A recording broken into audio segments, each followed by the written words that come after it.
Baik lagi dengan gua Gian and welcome to What's on Film. Film underrated yang bagus versi kincir. Walaupun film itu adalah perjalanan personal, kalau misalnya mau bicara bagus sama enggaknya, namun terkadang review dari sebuah pihak yang diakui itu bisa membuat sebuah nilai di mana film itu bagus atau tidak buat ditonton. Banyak yang benar, memang. Namun, gue pribadi juga sering bertemu sama film yang sebenarnya gue kagum luar biasa, namun kaget pas di review itu ternyata jelek. Film underrated itu salah satunya ada di jajaran MCU, yaitu The Incredible Hulk tahun 2008 yang versinya Edward Norton. Ini di IMDb dan Rotten Tomatoes itu skornya 6,7. Wow, gue kira bakal di atas 8 minimal. Karena dalam film itu, gue merasakan persona Bruce Banner terbaik. Dia tetap culun, tapi keren. Culun yang keren. Dan gue nggak heran nih, Betty yang diperankan oleh Liv Tyler itu bisa tercuri hatinya. Namun di samping itu semua, Hulk dalam artian brutal dan berbahaya, selain terpancarkan pada Hulknya itu sendiri, gue merasakan Edward Norton menjadi Bruce Banner pun itu bisa mengeluarkan aura bahwa dia adalah ilmuwan yang sangat berbahaya. Hanya dengan kamera presence-nya dia. Kalau misalnya Hulknya Edward Norton pun ada di MCU, dia menurut gue bisa menanding karismanya Robert Downey Jr. No offense, Mark Ruffalo di sini menurut gue luar biasa sebagai Bruce Banner ya. Terus, gue kaget ketika Hulknya Eric Bana dan Edward Norton ternyata nggak ada di Disney Plus Hotstar. Sebuah konspirasi. Kemudian, Warcraft tahun 2016 itu di IMDb 6,8 sedangkan di Rotten Tomatoes itu 2,8. Angka 3 aja nggak nyampe. Wah, itu sih gue pas nonton. Padahal gue inget banget, gue tuh kayak 4 kali mungkin mengucurkan air mata.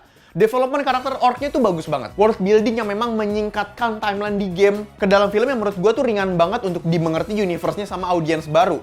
Terus konsep jiwa kesatria, kesetaraan, dan kehormatan yang menjadi theme besar di dalam film ini menurut gue tuh hebat banget. Jadi gue sakit hati banget ketika memang film ini dikatakan gagal sebagai franchise opener. Dan gue pun yang memang main gamenya Warcraft itu sangat terpuaskan dengan adaptasi yang memang nggak terlalu nyontek, tapi masih setia sama source materialnya. Ya ubah-ubah dikit buat film adaptasi itu menurut gue sah banget. Dan kalau misalnya memang terlalu nyontek dan kayak sama banget, itu gue malah kesel. Karena kayak males banget jiwa kreativitasnya loh gitu di dalam film tersebut. Kemudian film Rompis 2018. Di sini gue merasa nih, Arbani Yasis, Umay Shahab, Adinda Zani, Baby Sabina, kayaknya mereka itu belum menyadari bahwa acting mereka di dalam film ini tuh bagus banget. Namun film ini tuh udah kena stigma sinetron duluan sebelum ditonton, dan akhirnya banyak yang shock ketika menonton film ini dan ternyata bagus. Dengan mood seperti film drakor tapi ada sentuhan lokalnya, tapi gue akuin film Rompis adalah salah satu film favorit gue tahun 2018. Kemudian sama nih, dengan stigma sinetronnya. Gue merasa film Mekah Upcoming tahun 2019 itu layak mendapatkan audiens yang membludak. Di sini, Rizky Nazar menurut gue membuktikan bahwa dirinya tuh memiliki level acting yang luar biasa. Film ini punya tingkat absurd komedi yang memang sangat out of the box dan nyeleneh banget sebebas-bebasnya. Namun gue tetap merasa komedi di dalam film ini tuh masih punya core dan theme yang memang satu warna, yaitu komedi dengan judul besar berbohong untuk kebaikan janji. Nah, di sini juga ada adegan yang dimana dua tokoh kita itu debat antar tebing. Itu menurut gue 1001 alasan lo harus nonton bagi yang memang malas nonton sebelumnya. Dan di dalam film ini pun gue percaya bahwa Rizky Nazar dalam memerankan Yuda dalam film Satria Dewa Gatot Kaca tuh bakalan punya senjata rahasia sendiri buat audiensnya nanti.